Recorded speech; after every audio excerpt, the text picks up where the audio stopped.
Welcome back. Not every man is ready for what you're about to hear, but if you're still listening, then maybe you're one of the few. The world wants you to believe that the clock has run out, that past 50, you become invisible, replaceable, powerless. But here we say different. Because what the world calls the end, we call the beginning of your final transformation, not into someone new, but into someone true. So take a breath. This isn't just a message, it's a reckoning, a return to the man you were meant to become. Number 1. Why a man over 50 is more dangerous than ever before. Welcome back. They say age softens a man, that the older he gets, the more he fades, that his fire dims, his relevance wanes, and his presence turns into nothing more than background noise in a world racing toward youth. But that's not your story, not if you understand the truth. You see, there's a lie that's been repeated so often it's become invisible, a lie whispered by society, by the media, by even the people closest to you, that after 50, it's all downhill. You feel it in the way younger colleagues interrupt your sentences, in how doctors shift their language from growth to maintenance, in how women glance past you until they feel the weight of your silence. But beneath that surface, something deeper is taking shape. Not decay, not decline, but transformation. Because after 50, a man no longer has to pretend. He's not trying to prove anything, not trying to impress anyone, not caught in the exhausting loop of self-comparison. And that makes him dangerous. Because power doesn't scream, it waits. Real power doesn't chase, it chooses. The younger man seeks approval. He wears his watch like a weapon, his words like currency, his muscles like armor. But you wear your experience like a second skin, soft to the eye but indestructible to the touch. Marcus Aurelius said it is not death that a man should fear, but he should fear never beginning to live. And at 50, for the first time, you're truly alive, not distracted by noise, not seduced by speed, but grounded in something deeper clarity. You've buried enough dreams, seen enough betrayal, loved and lost, succeeded and failed, and yet you're still here, still standing, still sovereign, still silent in the face of chaos. Because you've learned the truth, you don't need to be the loudest voice in the room to be heard. There's a gravity to you now, one that doesn't come from charm or wealth, but from pain that's been purified into wisdom. While others still chase validation, you've become the storm that doesn't announce itself, it just arrives. And when it does, everything changes. That's why the world doesn't know what to do with men like you. Men who can't be bought with flattery, men who don't flinch under pressure, men who aren't impressed by chaos or beauty or noise. The world expects you to shrink, to soften, to surrender your edge. But here's the truth, this is your sharpening season, not your softening. This is the time to become your final form, not the echo of a younger self, but the embodiment of something deeper, stronger, and unshakable. You don't need six-pack abs. You need discipline. You don't need approval. You need presence. You don't need to chase. You need to stand. Because when you do, you become unforgettable. And here's the part most will never understand: your power is not in what you say, it's in what you no longer feel the need to explain. You've been judged, dismissed, underestimated, but that was your training. That was the forge. And now you're the flame. So if you've ever looked in the mirror and wondered if it's too late, if the best of you has passed, let this be the moment you bury that lie forever. Because now you are more precise, more measured, more focused, and far more dangerous than you've ever been. You are not past your prime, you are entering it. Epictetus said, "No man is free who is not master of himself." And now, you know, freedom isn't about being admired. It's about being untouchable, unshakable, and unimpressed by the trivial. This is the chapter where you don't ask the world for a seat, You bring your own chair, carve your own path, and burn your own legacy into stone. You are not done. You are just getting started. Now speak out and comment below, "I'm not done." Because the second half of your life will be the most powerful part of your story. Number 2, the magnetic silence of the mature man. Silence is not the absence of sound. It is the presence of something deeper, something that speaks louder than words ever could. Welcome back. When you were younger, the world taught you that to be seen, you had to speak. To be desired, you had to chase. To be respected, you had to raise your voice.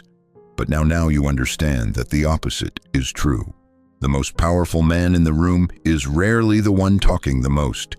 He is the one listening, observing, and holding back the storm inside him with a gaze that cuts deeper than any shout ever could. This is the art of masculine stillness, a stillness that is not passive but deliberate, not timid but calculating, not indifferent but razor-focused. There's a quiet that only comes with age, not the quiet of defeat but of total command. A young man may command attention with noise, but a mature man commands presence with gravity. Marcus Aurelius wrote, "Be like the cliff against which the waves continually break, but it stands firm and tames the fury of the water around it." That's the silence of a man who no longer reacts because he's chosen to respond. A man who no longer wastes his breath on proving his worth because his very presence proves it. You see, when a younger man enters a room, he searches for validation. He scans for eyes, seeks approval, adjusts his tone, performs his part. But when you walk in, you bring the room into alignment, not because of what you say, but because of who you are. People slow down when you're near. Women glance and hold their breath longer than they expected. Men lower their voices or straighten their postures, not because they fear you, but because they sense something different, something controlled, something sacred. You are no longer the flame that dances for attention. You are the fire that warms or burns depending on how it's approached. This is the gravity of masculine stillness. You don't need to raise your voice when your stillness speaks for you. Your calm is unsettling to the uncentered. Your patience is intimidating to the impulsive. Your focus is threatening to the distracted. And that's exactly why silence attracts attention. Because in a noisy world, the man who does not speak is the one who forces others to listen. But here's the secret that silence must be earned. It is not a mask for insecurity. It is the expression of inner mastery. You earn it by disciplining your tongue, by watching more than you interrupt, by letting your actions tell the story that your ego once needed your voice to narrate. The silence of the mature man is not empty, it is full of lessons, full of restraint, full of history scars and wisdom too expensive to be shared carelessly, and the effect irresistible, because women don't chase noise, they chase mystery, and nothing is more mysterious than a man who has nothing to prove. So sit still, speak less, and watch how your presence begins to bend the room around your stillness. You are no longer chasing attraction, you are the attraction. Now speak out and comment below, "My silence is strength," because when you stop explaining yourself, the world starts listening. Number 3, the unapologetic masculinity of the Stoic man. Welcome back. You've arrived at an age where the world expects you to step aside, to lower your voice, to soften your edge, to blend in. But you did not come this far just to disappear. You've earned your lines, your scars, your silences, and if you carry them well, they do not diminish you, they define you. Society today has become deeply uncomfortable with unapologetic masculinity. It has traded strength for softness, clarity for confusion, leadership for compliance. They'll say things like, "You need to adapt," or worse, "That kind of man is outdated." But the truth is, a man who knows who he is, a man who doesn't apologize for his presence, a man who walks into a room with stillness and doesn't need to prove himself through noise or performance. That man becomes the gravitational center of every room he enters. Let's be clear, this is not about arrogance. This is not about domination. This is about embodied presence, the kind that doesn't shout, but is always heard. Epictetus once said, "Seek not the good in external things, seek it in yourselves." This applies to masculinity just as much as it does to virtue.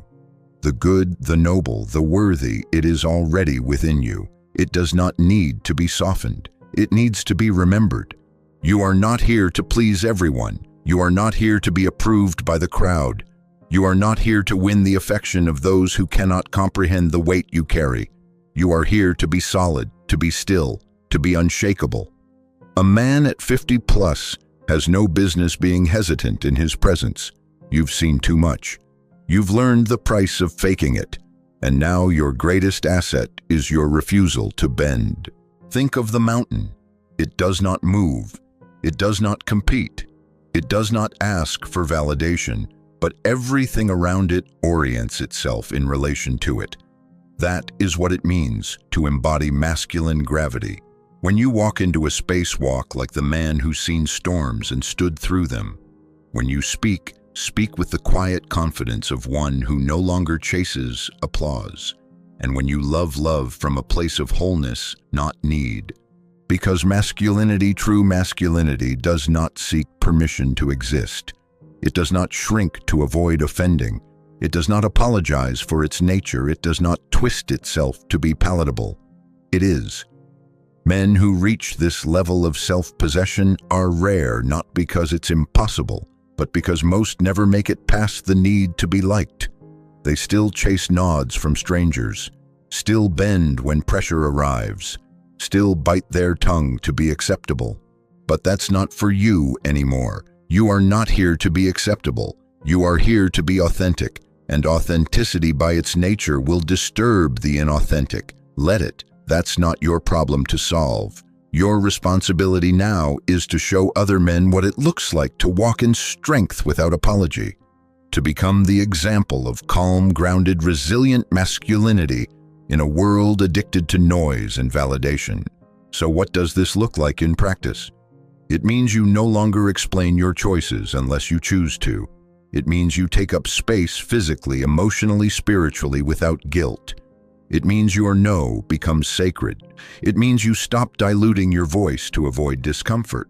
And most importantly, it means you lead, even when you're the only one walking in that direction.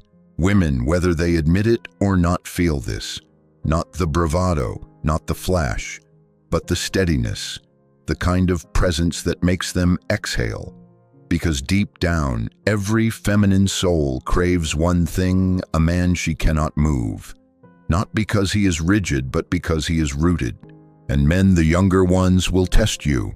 They'll try to rattle you, challenge your relevance, question your wisdom. Let them, because what you carry is not found in books or podcasts or dating apps. It's forged in loss, sharpened by solitude, refined in years of holding your ground when it would have been easier to run. This world does not need another agreeable man. It needs you, the man who remembers his weight, the man who doesn't smile to be liked, who doesn't apologize for having standards, who doesn't shrink when his voice gets too deep for the room. Marcus Aurelius wrote, "You have power over your mind, not outside events. Realize this, and you will find strength." The Stoic man embodies this. He does not react to the noise. He listens. He decides.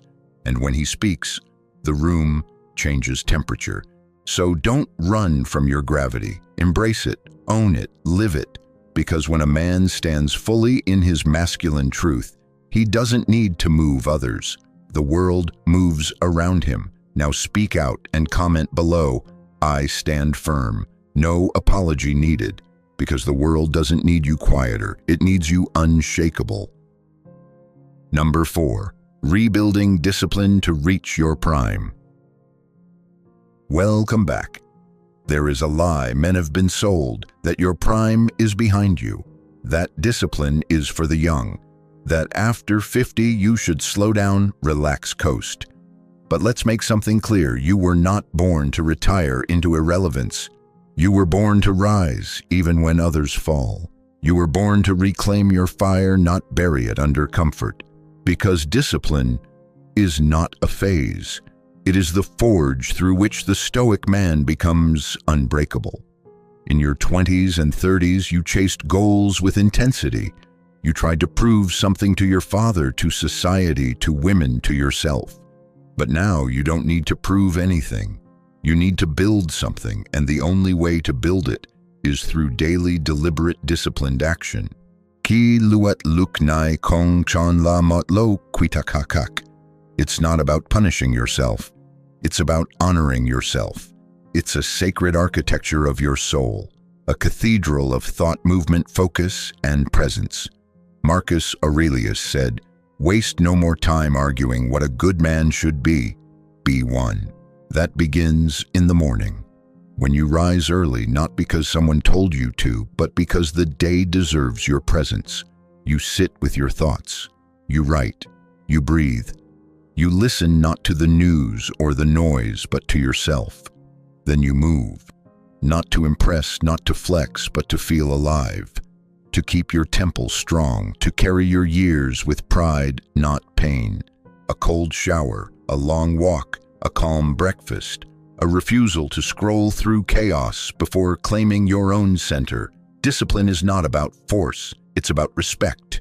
You respect your time, you respect your body, you respect the energy you allow into your space.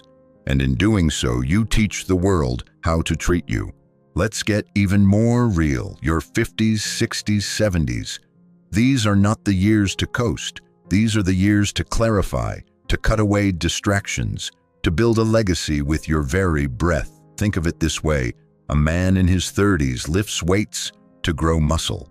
But a man over 50, he lifts to defy entropy, to carry grandchildren on his shoulders, to hold the weight of wisdom with a spine that still stands tall. A younger man may fast to lose fat. You fast to reclaim mastery over appetite, to prove to yourself, I am not ruled by cravings, I choose. A younger man may journal to discover who he is. You journal to refine who you've become and to leave a map for others. This is what discipline becomes when you grow into yourself. Not a performance, but a practice. And here's the catch, no one will clap for you. You won't get likes or views or followers for doing the boring, consistent, powerful things. And that's why it works.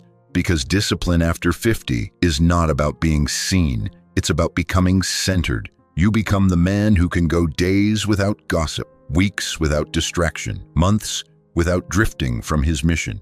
You become the man who shows up every day not to impress, but to build. You build your strength, you build your clarity, you build your soul, and slowly the world around you bends in response. Because real power isn't in how much you lift. It's in how still you remain when life tries to pull you off course. Discipline is the foundation of masculine elegance, not the polished kind, but the weathered, resilient stone and fire kind. And when you live this way, you don't need to scream. Your life becomes the sermon, your habits become the armor, your walk becomes the message. So let the young chase trends, let them ride waves. You build shores where others come to rest. When the storm finally breaks them, you are not behind. You are just beginning if you choose to begin again. Now speak out and comment below. I build myself daily. I am not done. Because you are not chasing youth. You are becoming timeless. Number 5. From chasing women to attracting them. There comes a time in a man's life when the chase becomes hollow. You've pursued beauty. You've endured silence. You've tried the games, the gifts, the good intentions. And now, in the stillness of your 5th decade, a truth begins to surface that what you seek was never meant to be chased. It was meant to be drawn in by the gravity of the man you've become. See, men in their 20s and 30s are taught to win her over, say the right thing, Wear the right clothes, play the role. But now you've lived long enough to know the more you reach, the more she retreats. Because nothing repels the feminine faster than need, and nothing calls it forth more deeply than wholeness. Here's the shift: you are no longer the man trying to be enough for her. You are the man who already is and simply watches who can see it. The chase ends not because you've grown bitter, it ends because you've grown full, and fullness is magnetic. A man over 50 living in truth with presence, purpose, and a steady heartbeat. He becomes a force of nature, not a storm, but a mountain, and the feminine is drawn to that mountain, not because he demands it, but because he anchors it. Let's be practical. You don't need to play young. You don't need to compete with the noise. You need to own your silence. Wear your experience like a tailored coat. Let the silver in your hair speak of fires endured and wisdom kept. Speak slower. Walk deeper. Look longer. Not to impress, but because there's nothing in you left to prove. And when you do, the right women will feel it. Not the ones who chase thrills or status, but the ones who crave substance, calm, and conviction. This is what women long for, but rarely articulate: a man who is not swayed by attention, a man who is not seeking, a man who already has himself. And when she feels that, she relaxes, she softens, because in your presence she is no longer performing, she is returning to her own feminine essence. But here's where most men fall. They fear being alone, so they settle, they chase, they perform, and in doing so, they leak their power. Don't do that. Be the man who walks alone rather than beg for company. Be the man who holds silence instead of forcing connection. Be the man who knows that true intimacy is not taken, it is offered by choice, not pressure. And if no woman comes, you are still whole. Because the goal isn't to attract every woman. The goal is to attract the one who sees you clearly. And that only happens when you are willing to be invisible to the rest. Let women wonder. Let them ask, who is this man who doesn't need me but still sees me? That is the paradox of masculine allure, and it can only be embodied when you stop performing and start being. Epictetus said, "Freedom is the only worthy goal in life. It is won by disregarding things that lie beyond our control. You cannot control her attention, but you can master your presence. And the man who does will never chase again. He draws in what aligns and lets go of all that doesn't without flinch, without regret." Now speak out and comment below. I attract by being whole. I do not chase. Because when you are full, she comes not to complete you, but to dance with the fire you already carry. Number 6. Activating legacy mode, from survival to significance. Welcome to the final form. This is not about proving yourself anymore, it's about leaving something behind that outlives you. When a man crosses 50, the race against time shifts. It's no longer about the money, the sex, or the applause. It's about impact. It's about the echo of your life when your voice goes quiet. The way your son stands taller because of how you stood. The way a younger man remembers how you responded to challenge. The woman who said, "He didn't just speak, he showed me." This is legacy mode. It's not a title, not a net worth, not an inheritance. It's a code lived so deeply that others carry it forward. Legacy means asking yourself, if I disappeared tomorrow, would the world feel the weight of my absence? Not because you were famous, but because you were unshakable. Because you showed up where it mattered most, consistently, silently, with fire behind your eyes. Stoicism teaches that the highest good is virtue, and virtue is not proclaimed. It is embodied. You become a legacy not when you try to impress, but when you quietly uphold your standard in a world that keeps falling. You become a legacy when the men around you stop joking and start listening. When the room pauses, when you speak not because you're loud, but because your words carry the weight of 1,000 days lived in discipline. Let's talk action. Legacy begins in small habits.